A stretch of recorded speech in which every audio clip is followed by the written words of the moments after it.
I, 53 male, have a daughter, 25, female, who has been dating James, 28, male, for 2 years now. Before meeting him, my daughter strictly told me not to mention his dad or any family members to him. He is not close with them. I didn't ask what happened because it was not my place to know. Genuinely, I liked him a lot. He is a good man, responsible, neat, and truly loves my daughter. We bonded well.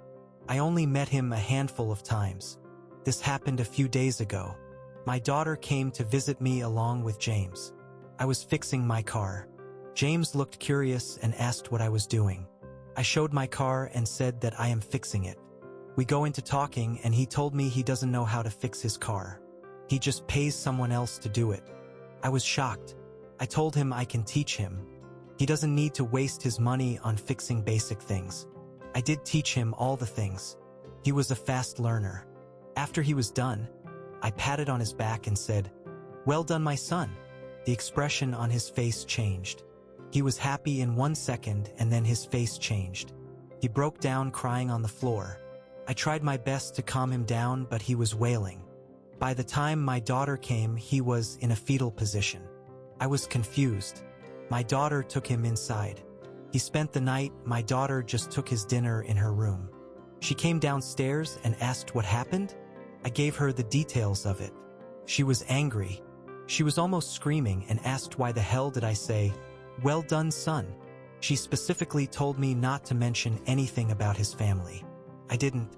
I just said, "Well done, my son," because that's what you usually say when you are proud of them. I didn't even utter the word father. It just slipped. I said sorry and asked if I could talk to him and apologize. She was pissed and told me to forget it. He is not in good shape. They left early morning. I don't know what I did wrong here. I have been asking my daughter about him and it was just one-word answers. What do I do? Relevant comments. Absolute scenes. He needs therapy. You did nothing wrong. Oop. According to my daughter, he has been in therapy for 5 years. In and out. Redacted. Your daughter is enabling his crippling mental illness. She'll learn eventually. OP.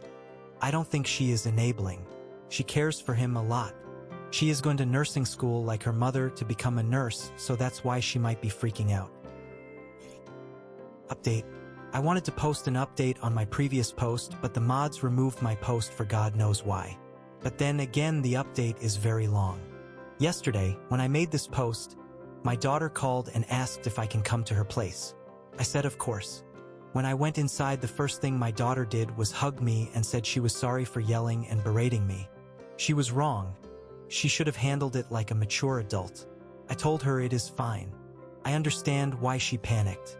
She also said James wants to meet me as well. James was in their shared bedroom and asked for privacy. As soon as I went there, he started apologizing and said he didn't mean to make things awkward. He knows he shouldn't have cried like that in front of me, that he is a grown man and should have kept his emotions in check. He says he has never had a major breakdown like this in 3 years. Usually he is in control of his emotions. I asked him to calm down and I am not mad at him. But then he started telling me his story. It just made me sick to my stomach. Here it is, back when he was in his final year in college. His mother had died the year before. His dad and mom got married too young because his mother was pregnant. They were both in bad shape. But his dad was even worse than before. He would often visit his dad along with his girlfriend. One day he found his girlfriend was cheating on him with his dad. I won't go into much details, but you can imagine the mess. His father gave him lame excuses like he was lonely and whatnot. He cut off all the contacts he had with his dad and went on to live with his grandmother. His grandmother did rip his dad a new one and threatened to call the police on him. After that, he went into depression. He skipped his classes and flunked. He went through intense therapy and has managed well on his own. He moved out from his grandmother's state and came closer to us. That poor boy was sobbing while he was telling me the story, but in excruciating details. It almost made me cry. Also, that's not the reason he cried. He cried because few days ago, he received a letter from his grandmother that his dad has committed suicide. He wrote a letter to James. James did read the letter, but he felt nothing. He showed me the letter. It was basically that bastard apologizing and asking for a chance. I got a little gist about what happened after the affair was discovered. His father and that girl was pretty much ostracized by everyone. They lived in a small town, so the word got around. The father's friend basically disowned him. Every relative he had doesn't talk to him. He lost his respect and dignity. He begged his mother to give James's address, but grandmother refused. He couldn't find James because he changed his name. He goes by his maternal grandmother's maiden name. Also, in the letter he mentioned he had liver failure because after he left he drank alcohol. He regrets what he has done and knows he can never take it back. He will always have to carry the guilt. He has thought about suicide a lot of times, but he knows if he dies he has to answer his deceased wife about why he did what he did. Lastly, his dad mentioned he has no contact with that B1TCH because she was the reason why he lost his son. He does acknowledge his own fault, but mostly he blamed that girl because she seduced him. I can't believe even in his death he avoided accountability.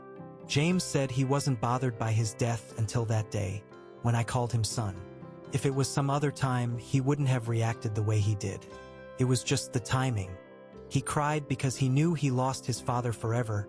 He didn't even go to his funeral because he knew if he did his progress would go down the drain. But he misses having a father. He knows what his dad did was wrong, but they were both pretty close. His dad was his cheerleader. He still couldn't believe his dad would do this to him. He mentioned that if his dad was alive, he probably would have contacted him in the near future, like in 10 or 20 years. But he just both of this parents forever. I apologized to him for triggering something like that.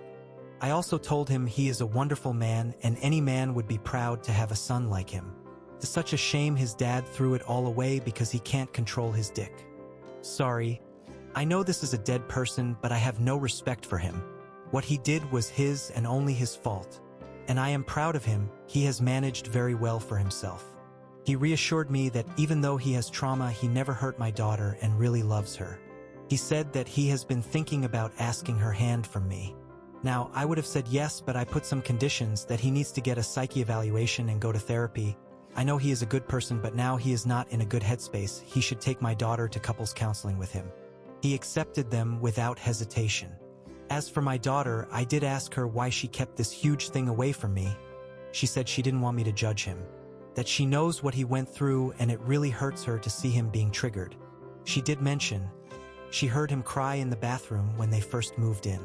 She loved him and understands that he has PTSD, but according to he is the best guy she has ever dated. I told her I do not care who she dates, be it a truck driver or a billionaire or someone who is an orphan, as long as the guy is good and treats her well, she has my approval. Sorry, that was long, but it is tough to summarize everything in such short words.